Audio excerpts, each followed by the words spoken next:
My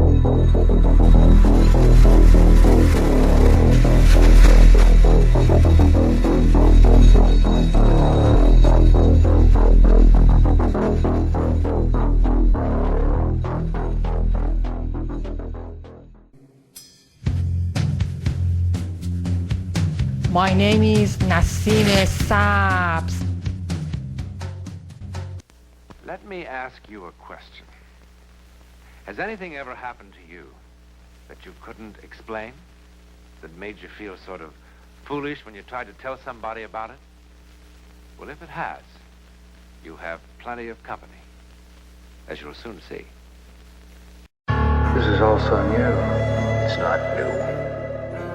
I realize that nothing we've been doing is new. We haven't been tapping into new areas of the brain.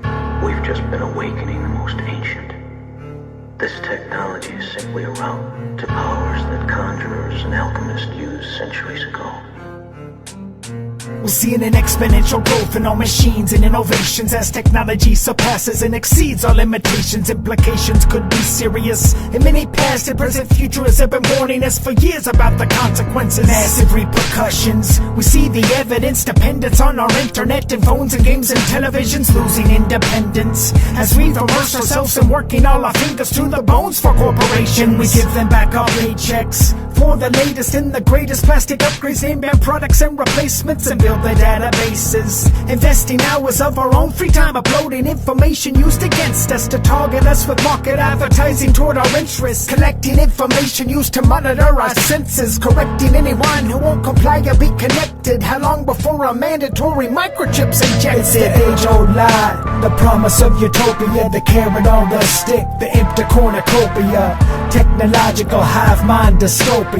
Or will it rise as a time of robophobia? It's the age-old lie, the promise of utopia, the carrot on the stick, the empty cornucopia, technological hive mind dystopia. Or will it rise as a time of robophobia? It's an emerging type insurgence, converging and emerging and churning, slowly bursting to the surface. It's concerning every person and confirming every warning. The disturbing thought we're working toward a single mind that's merging and converting us to downloadable versions of ourselves inside a full immersion, universal simulated virtual reality, where every living earthling's neural pathways are inspected mandatorily and connected using voice to skull telepathy, absorbing data fingerprints to play us back like instruments, manipulating us just like we're puppets of ventriloquists, remote controlling human beings like Ouija boards, coursing through the veins of circuit boards, record the sound of every vocal cord, moving exponentially towards a singularity. Eventually we won't distinguish magic from technology, and robots will unplug from electricity, no longer using batteries but powered like a golem using alchemy. It's the age-old lie, the promise of utopia, the carrot on the stick, the empty cornucopia, technological hive mind dystopia. Or will it rise as a time of robophobia? It's the age-old lie, the promise of utopia, the carrot on the stick, the empty cornucopia, technological hive mind dystopia. Or will it rise as a time of robophobia? So they manipulate genetically our DNA collectively, infecting every living organism and directing every intersecting thought and every memory and vision, inspecting our opinions and collecting our decisions. A digital technocracy emerging as philosophy, inserting thought police patrols and mind control technology, removing private property, enforcing thought bureaucracy, reducing every freedom and pursuit of life and liberty, consistently expanding all their terms and their conditions with minimum requirements and maximum restrictions, creating unknown problems to offer fake solutions to complicate the system till there's nothing but confusion, depicting anyone who won't conform as unacceptable, demanding everyone to all agree and not be skeptical, eventually connecting every mind from every nation, fulfilling prophecies from Genesis to Revelation. It's the age-old lie, the promise of utopia, the carrot on the stick, the empty cornucopia, technological hive mind dystopia. Or will it rise as a time of robophobia? Even with all these new abilities, there are dangers. Human race lost that knowledge, and now I'm reclaiming it through virtual reality. You're moving too fast, so fast. Crawl out of an orb. Same phenomenon. Now, same phenomenon. You literally had a being pop out of an orb in your presence. One's extraterrestrial, the other's a ghost. Now, here's what's most troubling. If they are the same entities that are providing the rules for us to follow, we have a problem, because Dr. Barry Taff documented human blood plasma dripping from the cupboards in that haunting. Human blood plasma. Now let's translate that to ufology. If they're the same beings, why are they giving us rules? What are they? And so that's really my point with you guys. And next show, we'll go even deeper into the protocols and kind of dissect those. But I wanted to present us a foundation, because I'm telling you that if we can understand this, that they're not even following their own rules, what makes us think they're going to follow ours, that is at least a launching point to where, like Jimmy Corbell says, weaponize our curiosity, to where we start asking perhaps the most important questions. Are these stepping stones to transcendence, or are they stepping stones to possession and deceit? Are we being conjured by them to conjure them?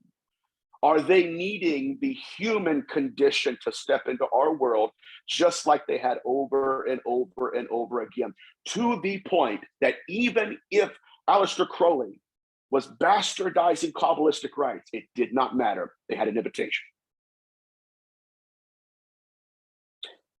Right? Even if it's Santeria, I don't care if the phonetic rendering's wrong. I don't care if you mixed words up and put one up before the other. That's not really what I'm after. What I'm after is you knocking on my door first and allowing me to step into your world. And let me tell you something. I've had this in my own cases. If it is a human-initiated contact, it's 10 times harder to get that entity out. I had permission to be here. I didn't knock on their door. They knocked on mine. And so what we have here is a chilling reminder that right now what we're trying to do here, believe it or not, I have these papers. We're trying to characterize spirits. That's what we're trying to do. It's not just an utterance or contact. This entity likes to be approached this way.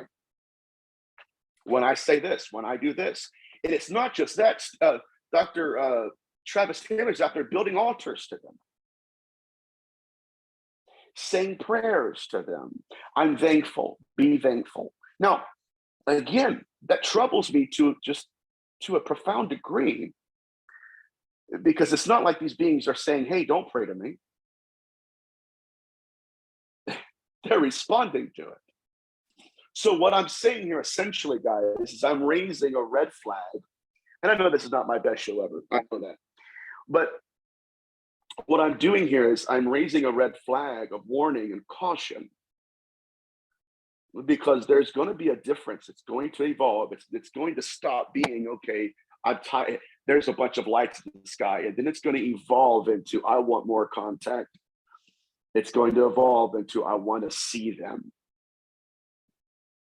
And then it's going to be, okay, now that I have you outside of the orb, what do I have to do to gain access to you? And at a certain point, we're going to be holding hands with Crowley, Parsons, everyone in history who's tried to knock on their door in hopes that we would find mercy in their eyes.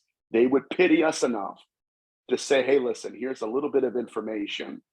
At the end of the day, though, I'm going to take a lot more than I give because you conjured me. I'm done, Rex. I'm sorry. I know it's bad. My bad. You're not bad at all. No, this is fascinating. Please don't say that. And people in the chat are going to say the same thing, man. This was great. And this is, I mean, a fantastic show. And you're on the ball. So thank you very much, man. I appreciate it. It's foundation. Yeah. Human sacrifice. That is, I'll shut up. But man, it's terrifying. Well, it's frightening, and it makes me wonder, like, what happened, right? Because I believe there was a time when we walked with the gods, and then we stood with the gods, and then we sat with the gods, and then we knelt with the gods. And will there be a time again when we walk with them? But I don't think, see, some people say and believe that it was the gods that created